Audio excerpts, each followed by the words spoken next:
जितने भी यहाँ पे प्रेस रिपोर्टर हेलो मैं इन आपका सब धन्यवाद करता हूँ। आज से मैंने एक पब्लिक अभियान शुरू किया हुआ है जिसमें 2 दिन पंचायतों में रखा हुआ है और पूरे जिले की पंचायतों में ये कार्यक्रम मैं कर रहा हूँ और ये डिपार्टमेंट के थ्रू कर रहा हूँ। और जहाँ जहाँ लोगों को गांव में समस्या है उन गांव में पहले मैं सुबह जा रहा हूँ और दूसरे दिन वहाँ के अधिकारियों को बुलाकर उस लोगों का निपटारा करवा रहा हूँ। और इससे पहले मैं आप लोगों को ये क्लियर कर दूं कि अगर मुझे बीजेपी पार्टी टिकट देती है और इस लायक मुझे समझती है तो मैं पार्टी से इलेक्शन लड़ूंगा। अदरवाइज बीजेपी मुझे टिकट नहीं देती है तो मैं इंडिपेंडेंट इलेक्शन लड़ूंगा, क्योंकि मैंने 2003 में भी लड़ा था। उस समय मेरा कोई इतनी पहचान नहीं थी, परंतु इस बार मैं एक जिला का उपाध्यक्ष हूं और अगर पार्टी मुझे टिकट नहीं देती है, अगर इस सीट पे हमारे प्रोफेसर प्रेम का धूमल जी आते हैं तो हम इलेक्शन नहीं लड़ेंगे। अगर इसकी बजाय अगर किसी और तीसरे को, किसी भी पार्टी के लोगों को, किसी भी आदमी को टिकट देती है पार्टी तो मैं इंडिपेंडेंट इलेक्शन लड़ूंगा। ना मैं किसी भी की नहीं सुनूंगा, चाहे हाईकमान हो चाहे जो मर्जी हो। और ये क्लियर कर देता हूं कि लोगों में ये शंका है कि इनको इसको जो है बैठा दिया जाएगा। मैं एक ऐसा आदमी हूं, अगर जो मैं मानने ठान लेता हूं उसको मैं पूरी करके दूं। और मैं 20 साल पंचायत प्रधान में भी पद पे भी कार्य किया, तो मैंने जो सोचा वो ही किया और पब्लिक के हित के बारे में ही काम किया। परंतु यहाँ पे जब पब्लिक के हित के बारे में बात आती है तो प्रशासन साथ नहीं देता है। प्रशासन इसलिए साथ नहीं दे रहा है क्योंकि मैंने इससे पहले कई मुद्दे उठाए हुए थे, खनन माफिया, भू माफिया, नशा माफिया, करप्शन मास्टर, परंतु उनका आज तक कुछ नहीं बिगड़ा। क्यों नहीं बिगड़ा? कि अधिकारी भी उनके पास बिके हुए हैं। पीछे सुनने में आया कि 2 करोड़ क्रैशर वालों से इकट्ठा हुआ, तो किसको दिया गया?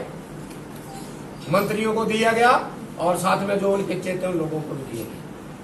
परंतु हमने उसके बारे में बात की, परंतु कोई सुनवाई नहीं हुई, क्योंकि जो पुलिस के अच्छे अधिकारी है वो भी उनके साथ मिले हुए हैं। आम आदमी का चालान कर रहा हो तो पुलिस आ जाती है। आज हमीर होटल के पास लगभग 50 चालान के करीब चालान हुए। एक फौजी लोग थे, वो आए हुए अपने कंटीन का सामान लेने हुए, तो उनके चालान हो गए। जो असली खनन माफिया, भू माफी, नशा माफी, उनके टिप्पर चले हुए हैं, ओवरलोडिंग कर रहे हैं, बिना जीएसटी के चल रहे हैं। कोई हम फार्म नहीं, को लेना नहीं, को देना नहीं, को पूछताछ कोई नहीं हो रही है। क्यों सोई हुई है पुलिस? क्योंकि अधिकारी बिके हुए हैं, उनके प्रोग्राम में जा रहे हैं और उनको सेवाएं उपलब्ध करवा रहे हैं।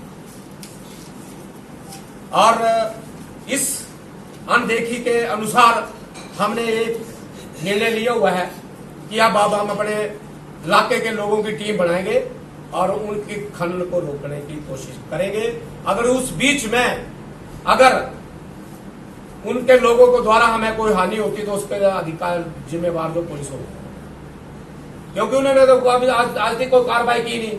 परंतु अब हम खुद जाकर खड्डों में जाकर इन गाड़ियों को पकड़ेंगे और रोकेंगे। और इस बीच हमें कुछ भी कोई भी कदम उठाना पड़ेगा, अगर वो हमारे ऊपर केस भी लगता उसके लिए हम भुगतने के लिए तैयार। और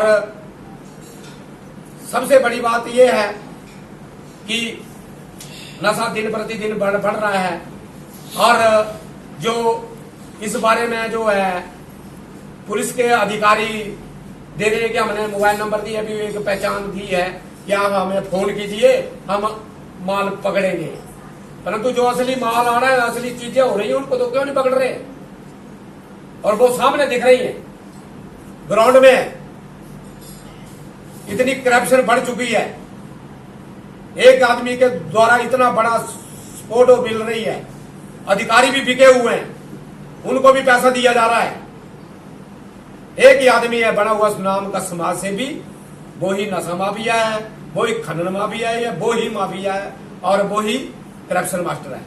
करप्शन हर लोगों को, अब अधिकारियों को खरीद रहा है, उसकी को पूछताछ नहीं हो रही है। रोडों के काम लगे हुए हैं, अच्छी क्वालिटी नहीं मिल रही है। जहां पे 2 इंच लूक पड़ने पे बजरी पड़नी है, वहां पे 1 इंच पड़ रही है। कभी किसी ने देखा, कभी पूछा कि कहां से आ रहा है? 1 करोड़ों का कपड़ा है। ये पूरी इंक्वायरी कराऊंगा मैं, पूरी। और इसके लेटर जो है मैं राष्ट्रपति को पहले भी भेजा है और अभी दोबारा भेज रहे हैं और प्रधानमंत्री को भी भेज रहे हैं और जो भी इसके साथ कॉन्टेक्ट डिपार्टमेंट है उसको भी दिया जा रहा है, भेजा जाएगा। और अगर ये फिर भी प्रशासन ने इसके ऊपर पकड़ नहीं की तो हम लोग धरने पे बैठेंगे और गांव पूरे लोग जो है आज हर जगह से मेरे पास डेपुटेशन आ रहे हैं, चाहे सुजानपुर है, कोई जाऊ है, कोई मंडी है। और खड्डों का ग्राफ इतना गिर चुका है, लोगों को पानी तक नहीं मिल रहा है। 30-30 फुट खड्डे जो नीचे उतार दी गई है। कभी पूछा जाके, किसी ने देखा कभी? काय को दफ्तर बनाए हुए माइनिंग ऑफिसर, किस लिए? वो माइनिंग ऑफिसर है गरीब लोगों के लिए, जो खड्डों से बजरी हाथों से भरकर या पत्थर भर के भेजने, तो उनका चलान हो रहा है 500 रुपए का। अगर एक टिप्पर पकड़ा जा रहा है, पीछे टिप्पर पकड़े ये 33, चलान हुआ 10 का, कितना? 50,000। तो वो किस कैपेसिटी से किया उन्होंने? 50,000। तब है पूछा कि पूछने वाला कोई नहीं पूछ रहा है। पूछना किस लिए है कि एक तरफ बीजेपी के लोग बिके हुए हैं, दूसरी तरफ कांग्रेस के भी बिके हुए हैं। और नाम मैं उनके नाम नहीं बताना चाहता हूं, परंतु इलेक्शन आने पे उनके नाम मैं सबके ओपन करूंगा। और इनके सब आदमियों के प्रूफ रखे हुए हैं, बड़े हुए नेता। और जाके खनन माफिया और भू माफिया के बीच में जाके वो रात को पार्टियां कर रहे हैं शराबों की।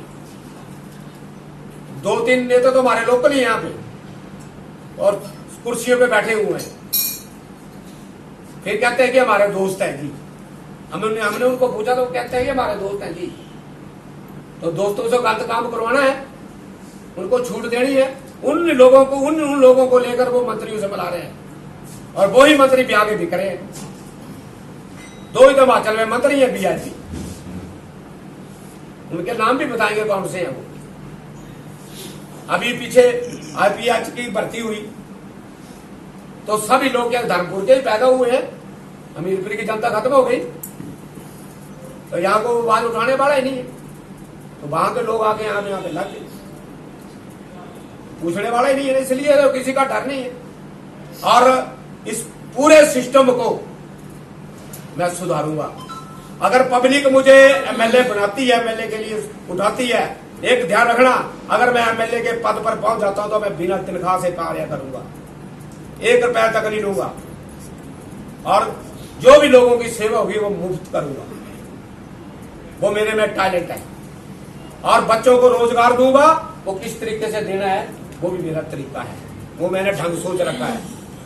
और रही हमीरपुर की दशा सुधारने के लिए, और बस स्टैंड ये जो बस स्टैंड है हमीरपुर का, ये जहां है वही बनाया जाएगा और एक अच्छे तरीके से बनाया जाएगा, इसकी भी सोच की जाएगी। और ऐसा नहीं है 4 साल में अभी उपाध्यक्ष भी पद पे रहूंगा, यानी अगर मुझे पार्टियां तंग करने लगेगी तो मैं छोड़ दूंगा, मैं एक जिला परिषद पद पर भी रह के कार्य करूंगा। इतनी मेरे में हिम्मत है और मेरे में काम करने का जज्बा है।